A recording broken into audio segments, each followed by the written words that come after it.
é o Dia do Trabalhador. Quem criou o Dia do Trabalhador foi um trabalhador, foi Deus.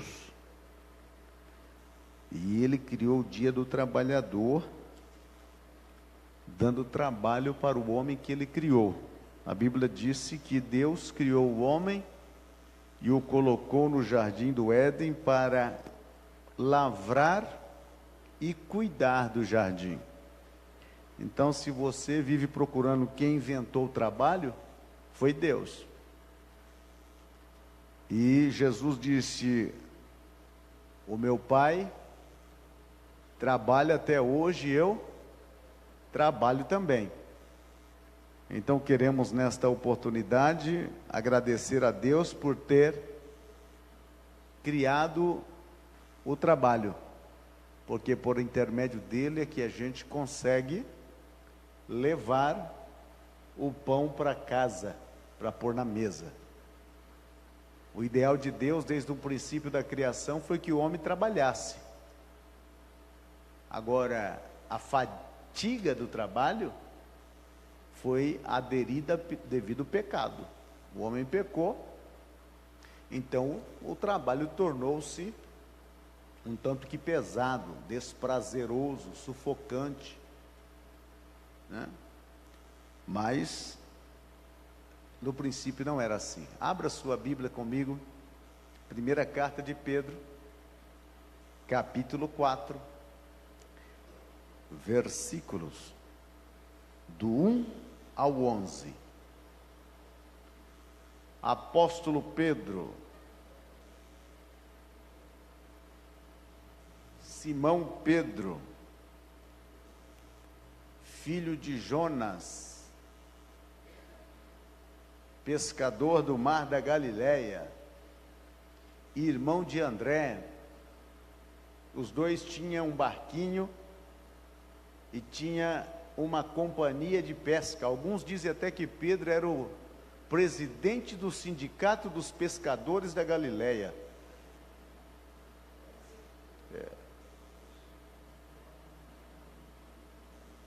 Só que se dependesse de Pedro para poder comer peixe, primeira vez que Jesus encontrou com eles, tinham pescado a noite toda, né? Segunda vez também, depois da ressurreição. Abra sua Bíblia aí, diz assim: portanto, uma vez que Cristo sofreu corporalmente, armem-se também do mesmo pensamento, pois aquele que sofreu em seu corpo, rompeu com o pecado, para que no tempo que lhe resta, não vivam mais para satisfazer os maus desejos humanos, mas sim para fazer a vontade de Deus. No passado, vocês já gastaram tempo suficiente fazendo o que agrada aos pagãos. Naquele tempo, vocês viviam em libertinagem, na sensualidade, nas bebedeiras, orgias e farras e na idolatria repugnante. Eles acham estranho que vocês não se lancem com eles nas mesmas torrentes de imoralidade, e por isso os insultam. Contudo, eles terão que prestar contas àquele que está pronto para julgar os vivos e os mortos. Por isso mesmo, o Evangelho foi pregado também aos mortos, para que eles mesmos, julgados no corpo, segundo os homens, vivam pelo Espírito segundo Deus, a fim de que o fim de todas as coisas está próximo. Portanto, sejam criteriosos e estejam alertas, dediquem-se à oração. Sobretudo, ame-se sinceramente uns aos outros, porque o amor perdoa muitíssimos pecados. Sejam mutualmente hospitaleiros, sem reclamação. Sem reclamação, cada um exerça o dom que recebeu para servir os outros, administrando fielmente a graça de Deus em suas múltiplas formas. Se alguém fala, faça-o como que transmite a palavra de Deus. Se alguém serve, faça-o com a força que Deus provê, de forma que em todas as coisas Deus seja glorificado mediante Jesus Cristo, a quem seja a glória e o poder para todos sempre. Amém. Podeis assentar, meus irmãos. Glória a Deus. Hoje nós vamos estar conversando sobre um tema para todos nós, que é você consagrado? Consagração. É você consagrado? Vamos começar aí perguntando ao seu irmão que está ao seu lado se ele é consagrado. Você é consagrado, Hugo?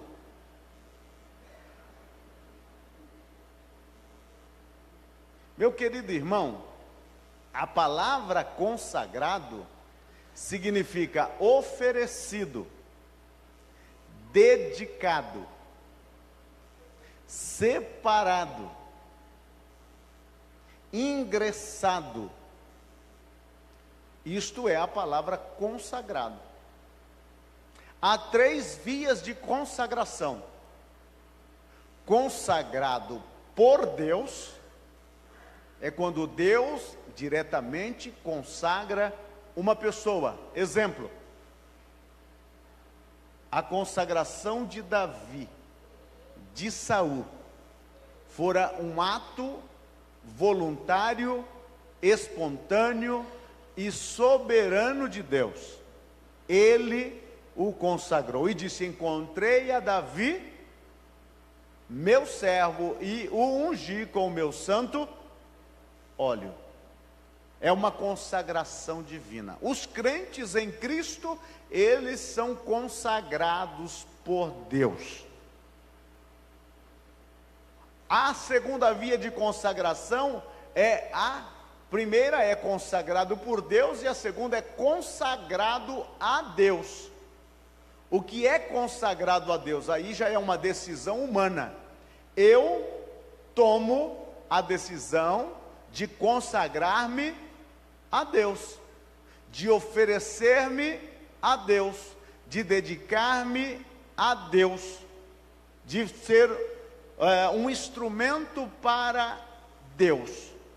E existe a consagração do homem para o homem, quando Deus investe de autoridade um homem, e este homem tem a autoridade de Deus para consagrar alguém a um objetivo. Então isso é consagrado. Agora volta a pergunta: você é consagrado? É ou não é? É ou não é? Se você não é, deixa eu pegar o óleo da unção aqui. Aleluia. Consagrado. Meus queridos irmãos, Deus, na sua infinita bondade, deu essa possibilidade a você e a mim de sermos em Cristo consagrados uma vez. Quando você levantou a mão naquele dia, recebendo a Jesus como Salvador, naquele dia você foi consagrado por Deus. É possível ser consagrado por Deus e não querer viver consagrado para Deus. Você já deve ter ouvido falar do crente espiritual e do crente carnal. O que é um crente carnal? É um crente que ele vive consagrado para a prática das obras da carne. É possível ser crente e mesmo assim viver na prática das obras da carne? Nos desejos da vontade humana? Claro que sim. Agora, é possível você e eu consagrarmos a Deus, eliminando de nossas vidas, de nossa natureza humana caída, essas obras perniciosas da carne. Consagração. Existe um grande contraste entre a nossa vida passada e a nossa vida agora. A nossa aceitação de Cristo. Eu não gosto de usar muito o termo de que nós aceitamos a Cristo, porque o perdido era a gente.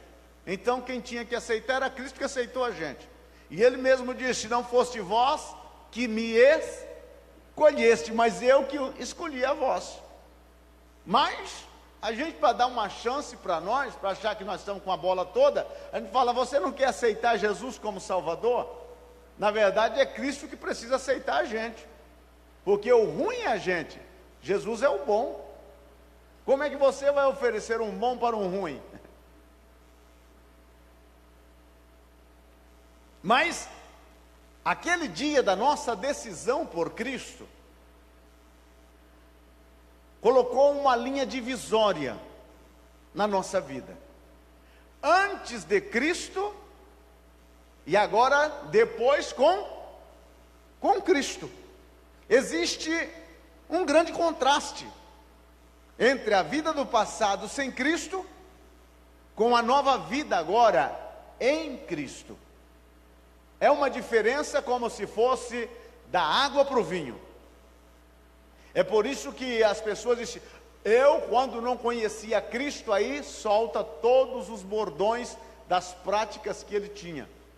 E tem um pessoal que tem um histórico comprido, né? Eu, quando não conhecia Cristo, a minha capivara era quilométrica. E começava a puxar o histórico da ficha do sujeito, dava uma volta no quarteirão e ainda sobrava espaço, de tanta coisa errada praticada. Só que a nossa folha extensa de trabalho no pecado, antes de conhecermos a Cristo, parece que depois, quando nós passamos a conhecer a Cristo, a folha de bons serviços prestados diminui. O que você fez por Cristo, ou com Cristo, ou para Cristo? Parece que nós éramos mais operativos quando estávamos sem Cristo e praticando o mal, do que hoje com Cristo para a prática do bem. Parece que ao chegarmos ao conhecimento de Cristo, nós nos tornamos inertes, insípidos. Parece que nós deixamos com que as coisas tornassem tão vagarosa ou estacionada em nossas vidas, que a nossa folha curricular de trabalho por Cristo esteja pelo menos na metade da folha curricular que nós tínhamos antes, quando trabalhava no outro time. Que possamos realmente, porque muitos de nós nos equivocamos pensando que ser de Cristo é ser assistente, é ser espectador. Não. Com Cristo nós somos chamados para sermos protagonistas. Não é ocupar um posicionamento na fileira, simplesmente mais um número. É para fazer a diferença. Cristo nos chamou, nos lavou, nos limpou, tirou todas as manchas, para que hoje eu e você, vivendo para Ele, tenhamos uma grande folha de trabalho prestado. Aleluia. Então, consagrado, meu querido, nada mais é do que dedicado a um propósito.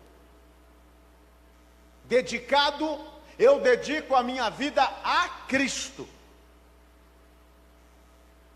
É por isso que Paulo disse: já não vivo eu, mas Cristo vive em mim. Em Cristo eu estou crucificado. Jesus disse: aquele que quiser vir após mim, negue-se a si mesmo, tome a sua cruz e siga-me. Então, ser consagrado a Cristo é viver o objetivo que Ele próprio estipulou, é dedicar-se à causa nobre dEle, é envolver-se com Ele, é estar com Ele, viver para Ele, andar com Ele, assistir a Ele, olha, servir a Ele, amar a Ele, sofrer por Ele e dar glória a Ele. Isso é estar consagrado.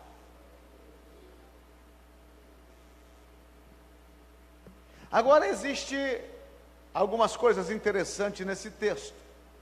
Pedro usa uma palavra forte. No versículo de número 1, se você tiver uma caneta, você pode fazer um risquinho aí, debaixo dessa palavra, que ele diz assim: armem-se. Armem-se. Armados para a consagração.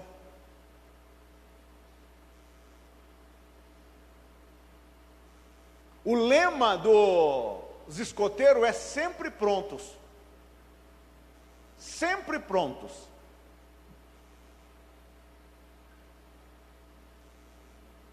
Sempre listo. Esta palavra armar-se é o mesmo que preparar-se, é o mesmo que aprontar-se, assim como um soldado para uma batalha, estar armado. O crente deve estar armado até os dentes. Mas armado do quê, pastor? Me contaram que aqui antigamente alguns vinham até com revólver no culto. Mas já não é com esta arma, meu irmão.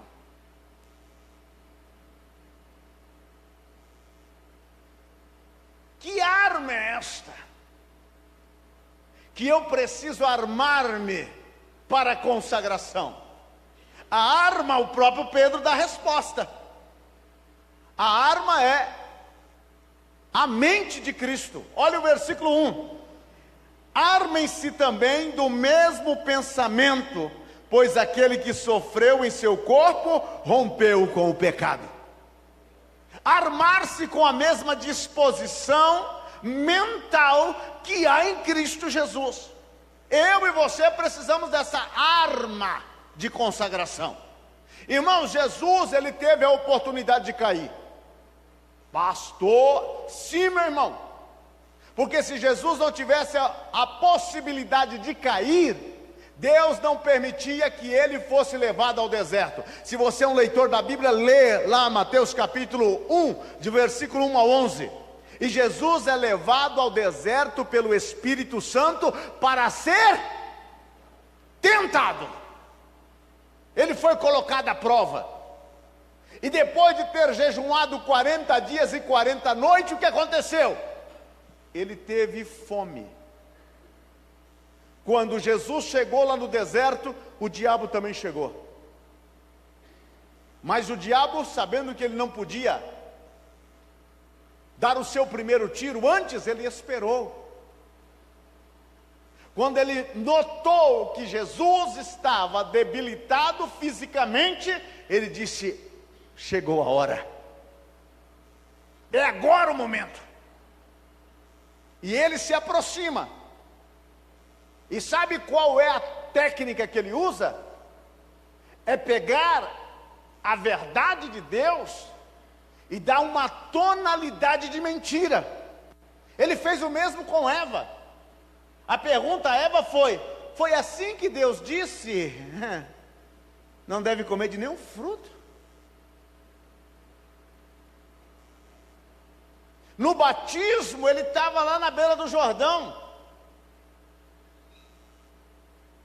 E ele ouviu quando a voz da expansão rasgou, dizendo: este é o meu filho amado, em quem eu tenho prazer. E quando ele notou que Jesus estava carente de alimento, ele chega: se tu és. Ele não tinha ouvido.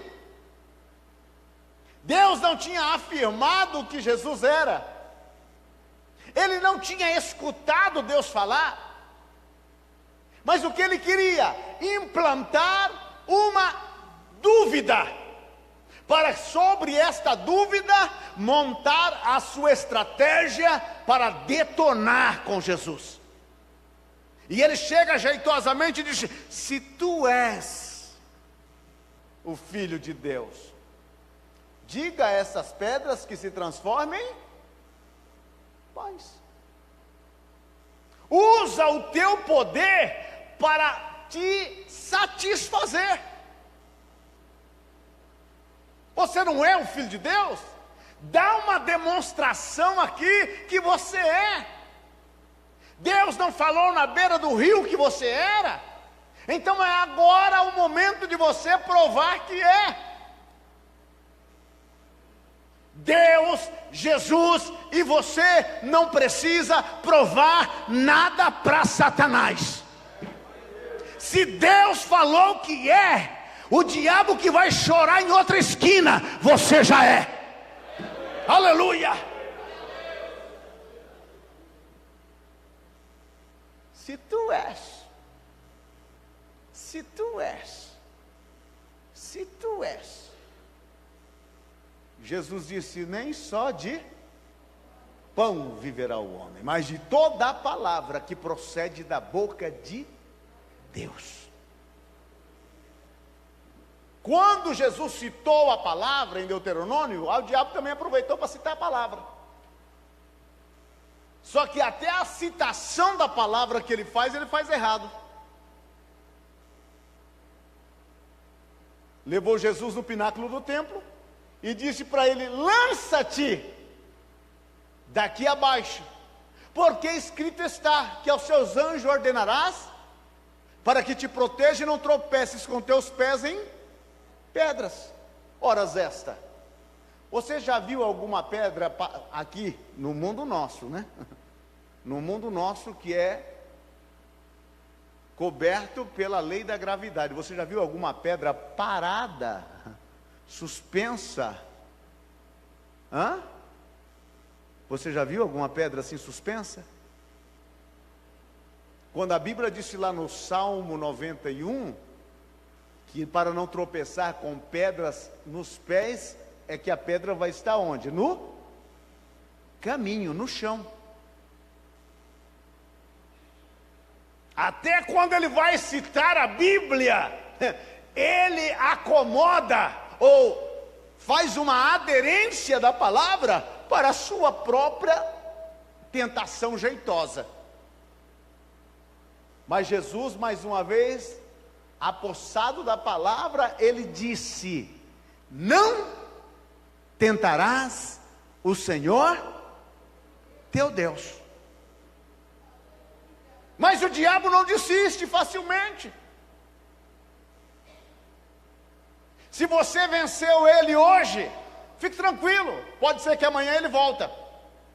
E se venceu amanhã, daqui 2 semanas ele volta. Irmão, ele é tipo daqueles cachorro vira-lata.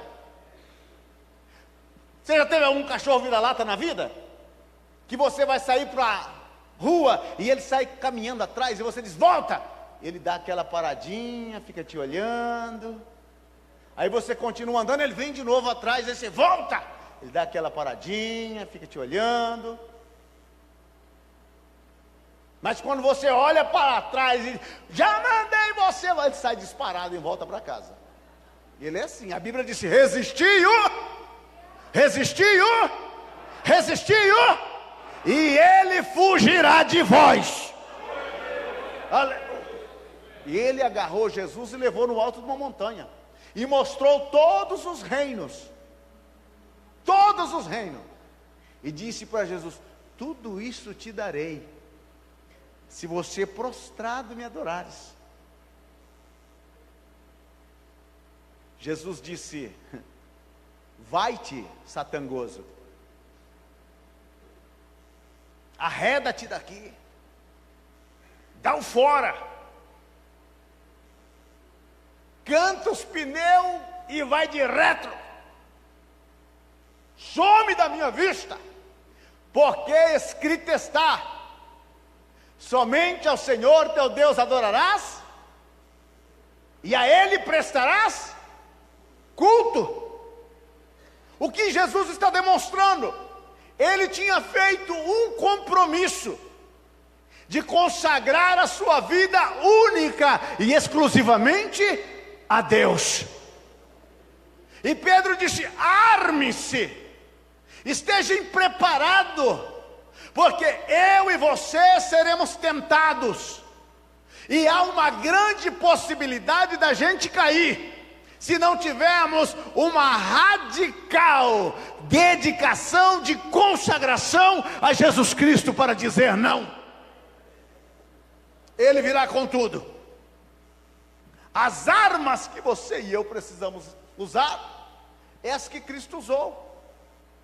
Estar cheio da palavra. Ele usou a palavra, meu irmão. Foi a palavra que ele usou.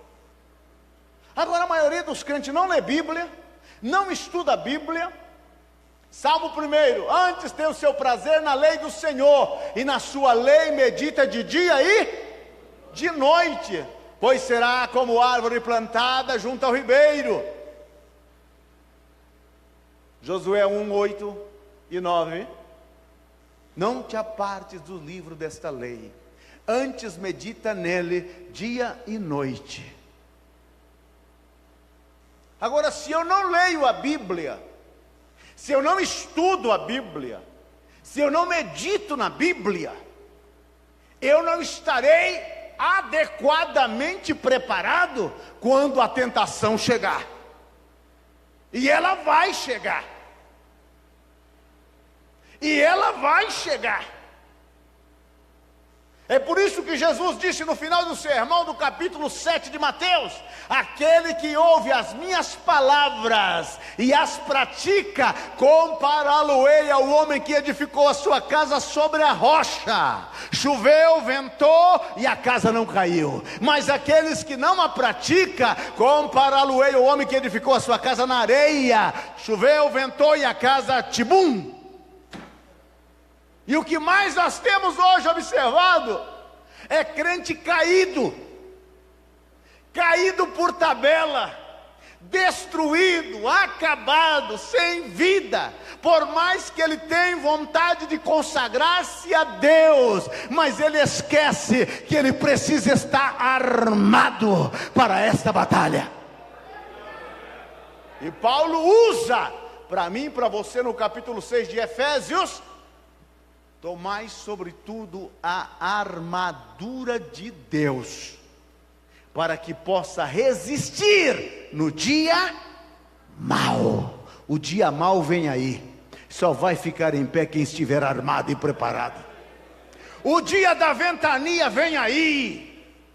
Meu irmão, a Bíblia tem no Antigo Testamento a ilustração de um homem que vivia sempre armado e preparado. O nome dele era Jó. O dia que ele perdeu tudo e que o diabo sentou no banco para esperar ele blasfemar, ele dobrou o joelho e disse: Deus deu, Deus tirou, adorado seja o nome do Senhor. Aleluia. Glória a Deus.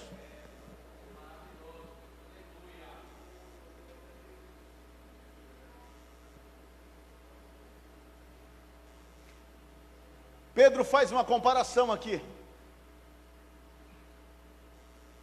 entre as paixões dos homens e a vontade de Deus. Ele fala sobre dois períodos de nossas vidas: o período anterior e o período do agora. Ele fala no tempo passado, que nós vivíamos para satisfazer os maus desejos humanos. Irmão, antes de Cristo, pecado para nós era café da manhã, lanche das 9, almoço com repetência, lanchinho das 3, janta 3 vezes e antes de dormir um chazinho. Pecado para nós era isso. Era o nosso pão diário, o pão de cada dia. A gente já deitava pensando no pecado do amanhã. Amanhã eu vou tomar todas. Amanhã ninguém me segura. Amanhã eu coloco o bloco na rua. Amanhã a gente já pensava assim, vivia assim. A mentira para nós era uma amiga íntima.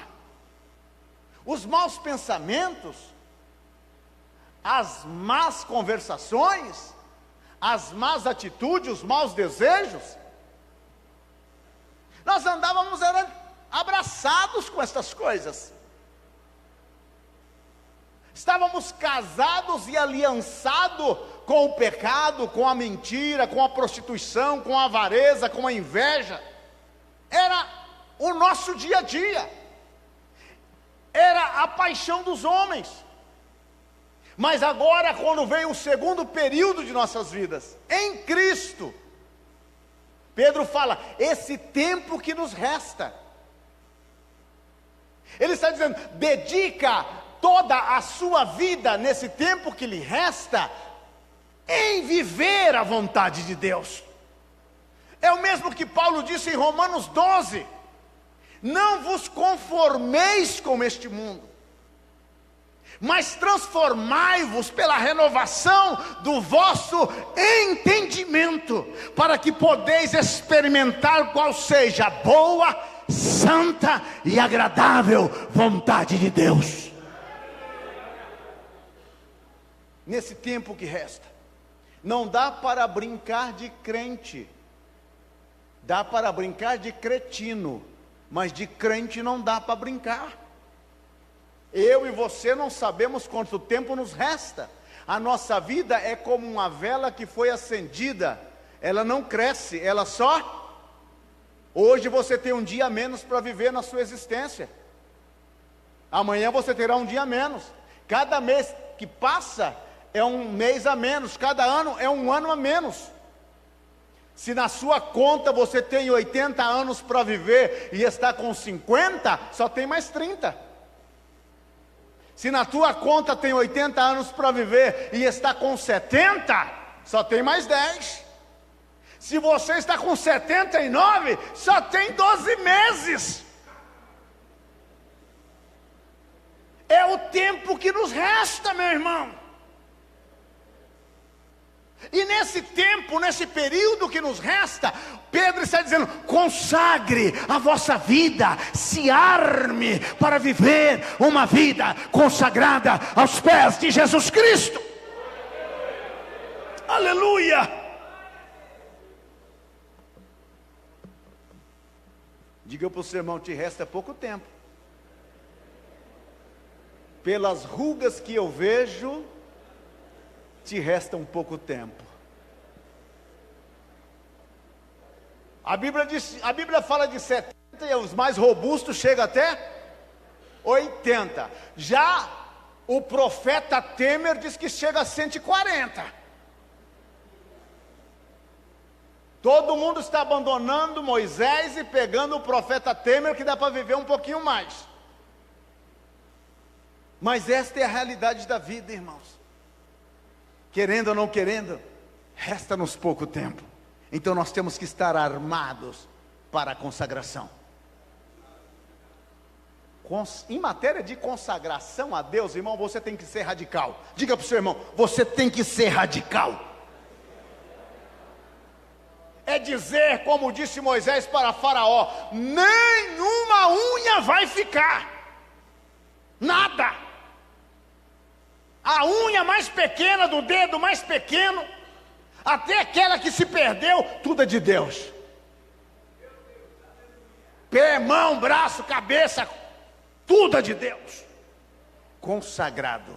Minha vida seja assim, consagrada a Ti, Senhor. Possa sempre Tu por mim operar o seu amor. A minha alma lava. Aleluia. Necessita de uma determinação forte, um compromisso, uma aliança. Fiz uma aliança com meus olhos, fiz uma aliança com os meus ouvidos, fiz uma aliança com o meu paladar, fiz uma aliança com o meu olfato, fiz uma aliança com as minhas mãos, fiz uma aliança com os meus pés. Ainda vale o corinho da cantiga das crianças na escola dominical: cuidado olhinhos com o que vê, cuidado boquinha com o que fala, cuidado mãozinha com o que pega, cuidado pezinho onde pisa, cuidado. E Paulo disse: não sabeis vós que sois templo do Espírito Santo e que o Espírito de Deus habita em vós? Determinação, radicalização. Eu não sou crente radical. Ora, meu querido, quem não é crente radical é crente bacural. Radicaliza, meu irmão. O pecado não é brincadeira, e Satanás também não está de brincadeira. Não é tempo de eu e você, pelo tempo que nos resta, brincar de ser crente.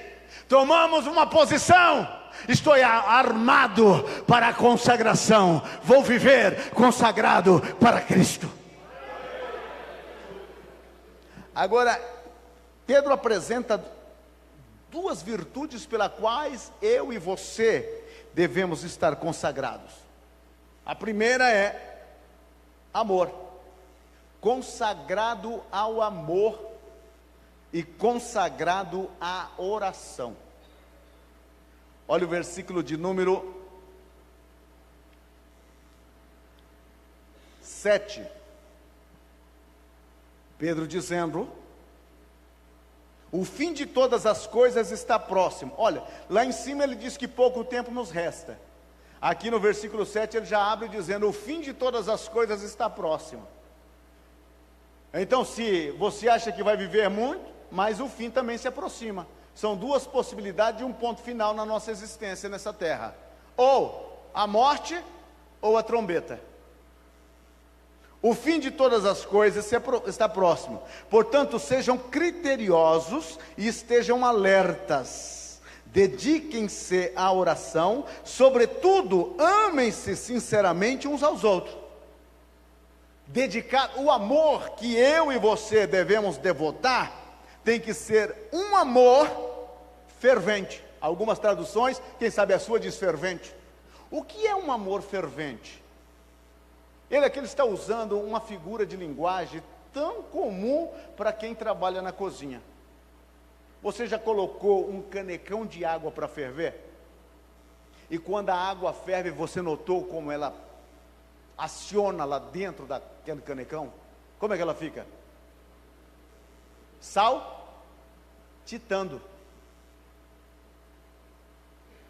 É isso que ele está dizendo. O meu amor não pode ser um amor, sabe aquela placa, eu te amo? O meu amor não pode ser um amor de teoria. Ele está falando: olha, seja um amor fervente, vivo, saltando, demonstrando. Quem tem um amor fervente é demonstrado, está saltando, está vivo. Todos sabem que ele tem amor. Aleluia. Sede ferventes no amor. Amor para com Deus, amor para com o próximo.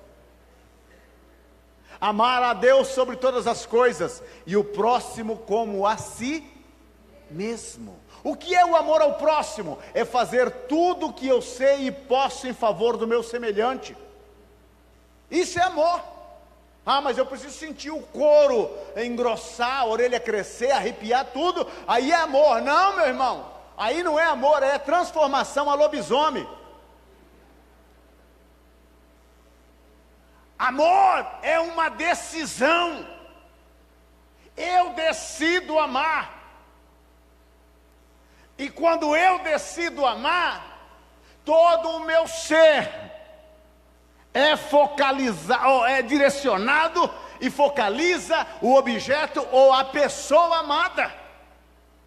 Isso é amor. Não espere sentir dar aquele friozinho na espinha, ou friozinho na barriga. Ai, eu estou tão cheio de amor que eu fico paralisado. Não! O amor é uma ação, é um continuismo de uma decisão. Eu decidi amar. Nada mais do que isso. Hoje nós temos tantas frases bonitas sobre o amor. A enciclopédia sobre amor fala de amor todo momento. Mas o falar não enche barriga. Amor é a boa ação em ação. Isso é amor. Se vê ele sem comida, dá-lhe de comer. Se vê sem vestido, dá-lhe o vestido. Dá a quem te pede, não te ocultes daquele que te busca o emprestado. Amor. E Jesus contou a parábola do bom samaritano que todos vocês conhecem. Descia um homem de Jerusalém para Jericó e caiu na mão dos salteadores e ficou na beira da rua quase morto. E descia o pastor presidente da Assembleia de Deus do Ministério do Belém. Quando viu semi-morto do lado da rua, ele atravessou do outro lado. Em seguida desceu o maestro da igreja e vendo também cruzou para o outro lado.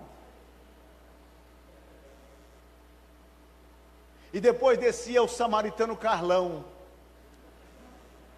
e o vendo ali, o tomou, untou com azeite, colocou na sua cavalgadura e levou lá para o hospital.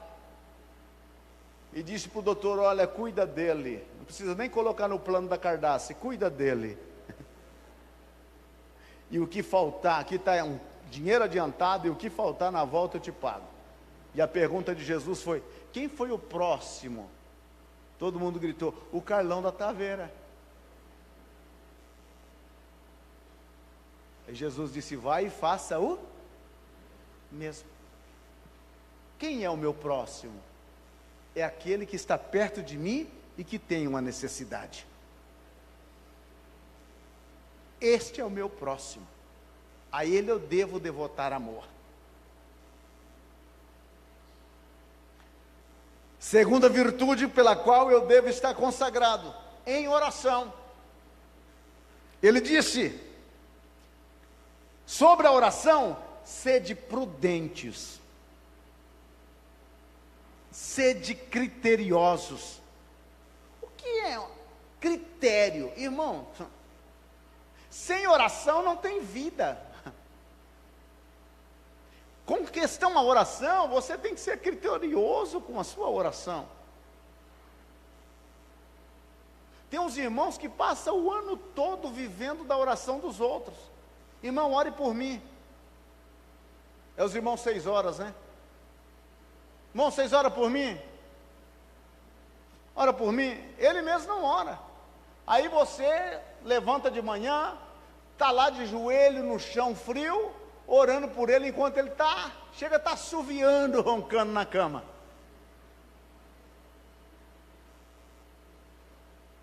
Criterioso, tenha critério na oração, meu irmão. Seja prudente o seu horário de oração. E ele disse mais: sede sóbrios na oração. O contrário de sóbrio é chapado, é bêbado. Um bêbado, ele fala o que vem na mente, não é assim? Ou o que vem na boca. A língua dele fica solta. Você já viu esse pessoal quietinho, caladinho? Quando eles tomam aí uma dúzia, fala mais do que o homem da cobra. E fala até pelos cotovelos. Então o que Pedro está dizendo: sejam, olha, na oração sóbrio. Saiba bem o que você vai falar. E Jesus disse: porque não é de muito repetir que você vai ser ouvido. Mas vós, quando orardes, entra no vosso quarto, fecha a vossa porta, e em segredo fala com o vosso Pai Celestial, que está em segredo, e o vosso Pai Celestial, que está em segredo, vos recompensará em público. Critério não é a oração por gesticulação, não é a oração pela ostentação, não. A gente pensa, irmão, que se a gente entonar a voz, usar aquela voz assim tipo sepulcro, ó Deus,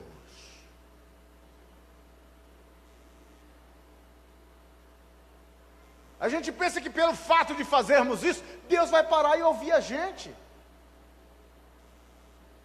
Irmão, nada surpreende a Deus.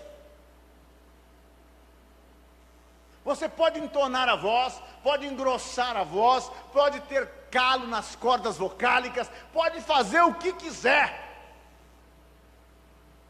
Porque Deus, na hora da oração, Ele não é movido pelo som. Ele é movido pela motivação do que você ora. É aquilo que parte lá de dentro, que toca lá dentro do coração de Deus. Orar, gosto disso. Consagrados ao serviço. Olha o versículo 9 e o 10. Seja mutuamente hospitaleiros, sem reclamação. Algumas traduções dizem murmuração. Cada um exerça o dom que recebeu para servir aos outros, administrando fielmente a graça de Deus em suas múltiplas formas. Olha, meu irmão, consagrado ao serviço. Hoje é dia do trabalho, ou do trabalhador.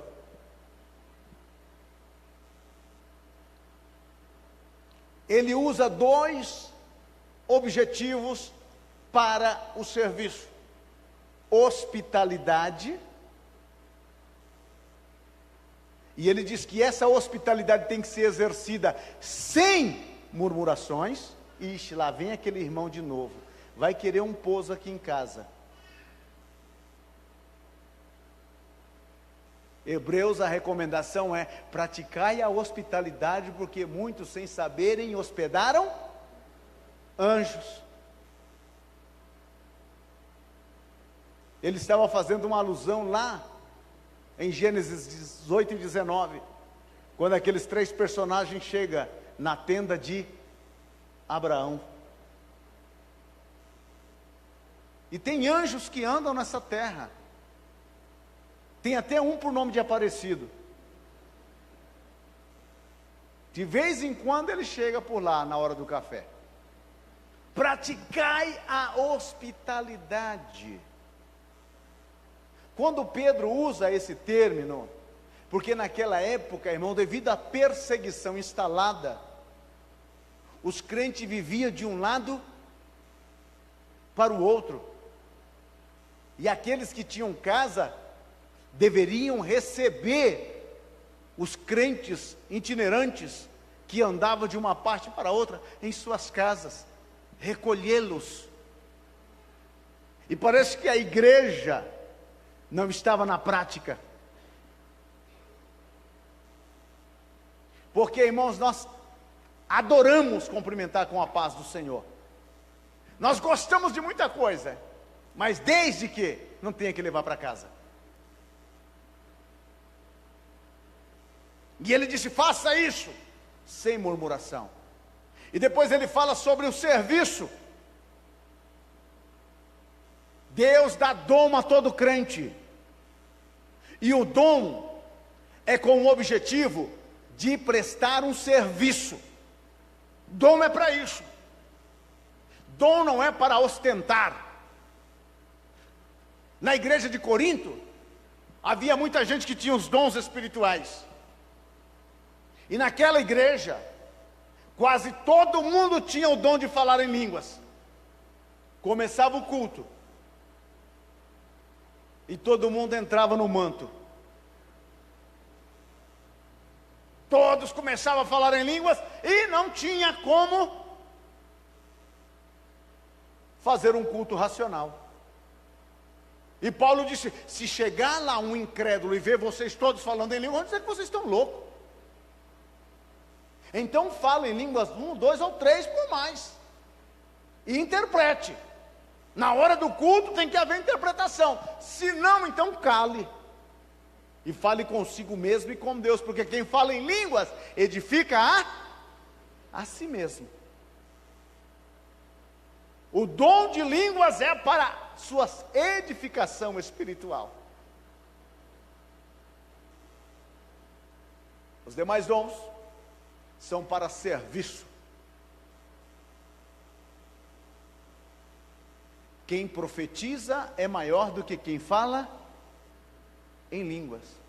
Não é maior em sentido de graus, é maior em sentido de prestar serviço.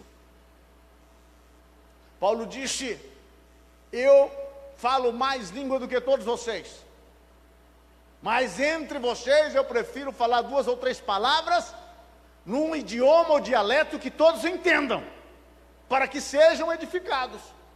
Aquele que fala em língua, ore para que possa interpretá-la.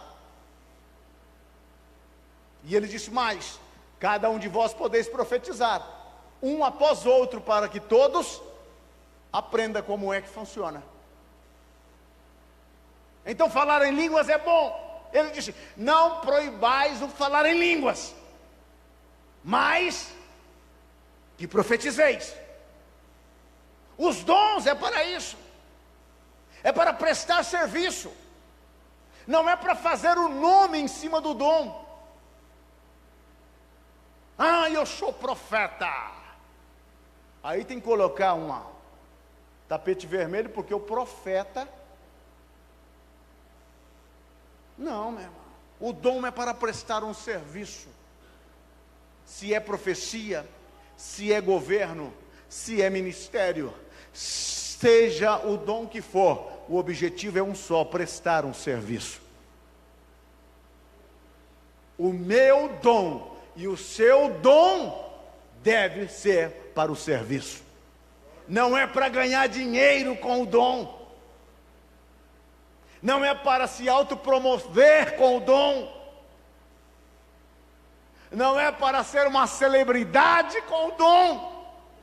O dom é para prestar um serviço ao corpo que é a igreja. Então, se você tem um dom, use-o para servir a igreja. Consagre para isso. Consagrados para glorificar a Deus. Versículo 11, e aqui terminamos. Disse a palavra: se alguém fala, faça-o como quem transmite a palavra de Deus. Se alguém serve, faça-o com a força ou o poder, na sua tradução, que Deus provê, de forma que em todas as coisas Deus seja glorificado mediante Jesus Cristo, a quem seja a glória e o poder para todo o sempre. Ele está falando aqui sobre o falar, o dom da locução. O falar, a retórica, o expor. Quando você prega, quando você ensina, quando você canta, quando você ora, faça tudo isso para a glória de Deus. Os dons de locução é para a glória de Deus, não é para a glória do homem, porque a Bíblia disse: eu não dou a minha glória a outrem. Porque o mesmo Deus que dá a língua erudita, Ele pode também quitar a fala. Deus é Deus. O dom de locução, aquilo que você faz com maestria, com a voz, seja para Deus.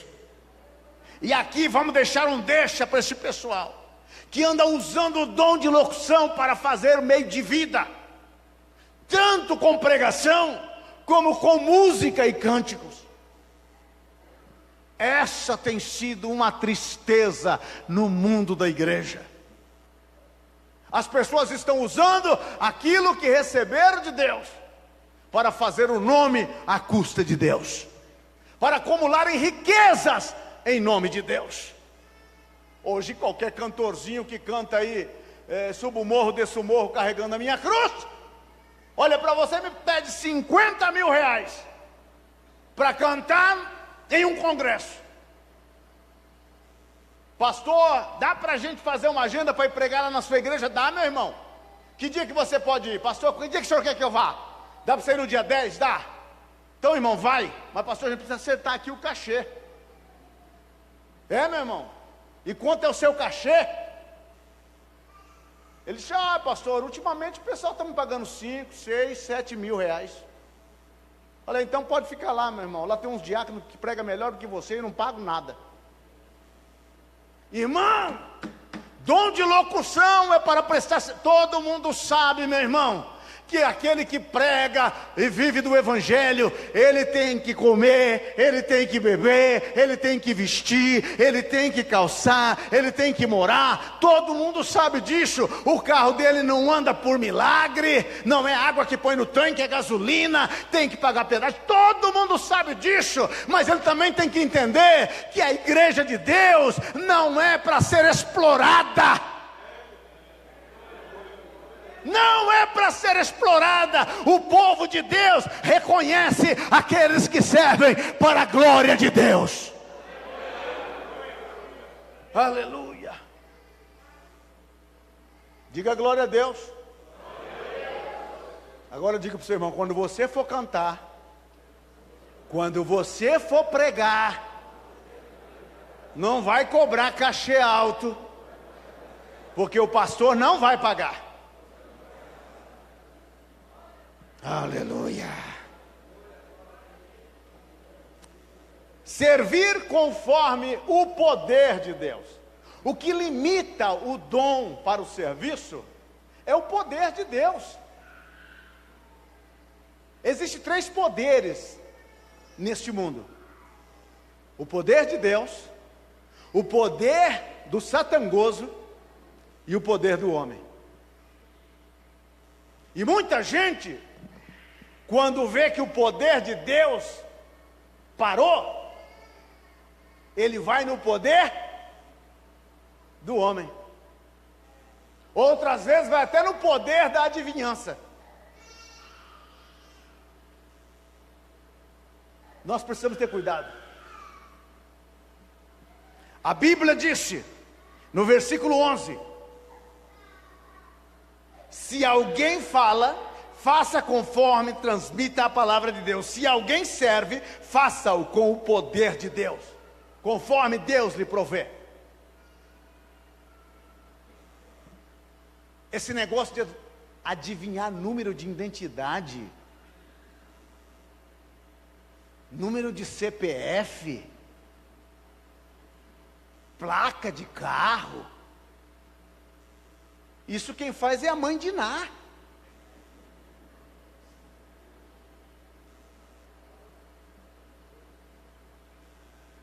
Meu querido irmão, Paulo disse, quando fui homem, abandonei as coisas de menino. O dom de Deus é ministrado com o poder de Deus. Eu vou revelar aqui o número da sua identidade. Vou revelar aqui o número do seu CPF. Que vantagem tem isso? É só você digitar no Serasa e eles revelam. Qual é a vantagem? É uma uma babacada, meu irmão, uma pataquada sem medida. E nos púlpitos da Assembleia de Deus eu fico doente, me dá dor de barriga, porque o púlpito é lugar de ministrar a santa, inerrante, infalível palavra de Deus. Aleluia. Esses dias, meu irmão, esses dias tinha um vídeo fazendo a maior fama na internet. O sujeito disse: ó, vou revelar aqui o número da Mega Sena. Segura aí, ó. Quanto joga na Mega Sena aqui? Quase a igreja toda levantou a mão. Vou até tomar uma água.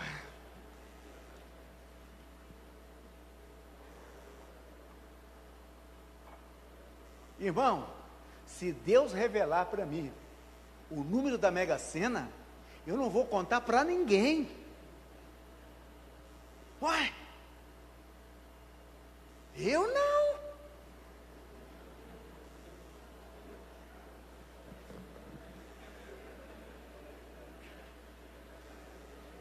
Ser bobo só.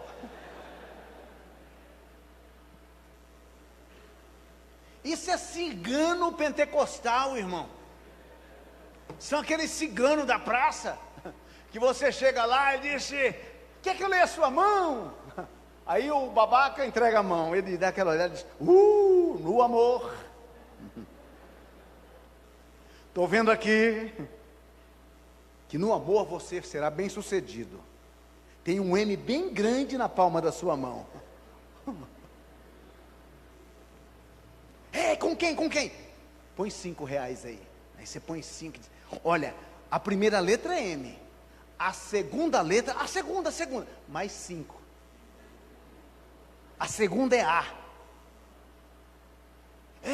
E a terceira? Não, a terceira mais 5. E depois te pela, meu irmão. Na sorte, vejo uma sorte grande na sua direção. Eis que alguns números rondam a sua cabeça. Pode me dizer quais números? Da Mega Sena, da Telemania, qual é? Olha, o primeiro é de graça, é o 1. E o segundo? O segundo é R$50.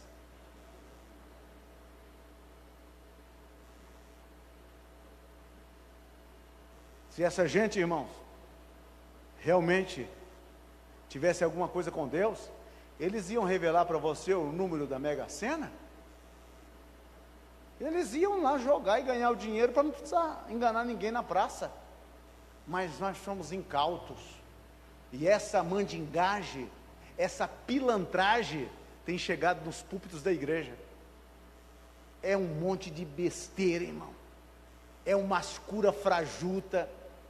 É uns sinais que não tem Deus no meio. Quando é Deus, irmão, quem é de Deus sabe que é. Quando é Deus, ninguém te engana, irmão, porque Deus, quando faz, não deixa sinais, não manda recado, não é algo que pode ser que sim, que pode ser que não. Quando Ele faz, está feito, meu irmão. Pedro e João chegaram na porta chamada Formosa, e lá estava o coxo, que era levado todo dia de manhã. E Pedro disse: olha para nós, não tenho ouro e não tenho prata, mas o que eu tenho eu te dou, em nome de Jesus Cristo, levanta e anda. E o sujeito se levantou e entrou ao templo adentro, saltando e glorificando a Deus. Mas hoje como é que é? Não, olha, você vai receber a oração, mas a cura vai ser progressiva. Amanhã você vai começar a mexer com a pontinha do dedo. Daqui um ano você está mexendo com o dedo inteiro. Está progredindo. Esse tipo de cura, até o Rodrigo faz.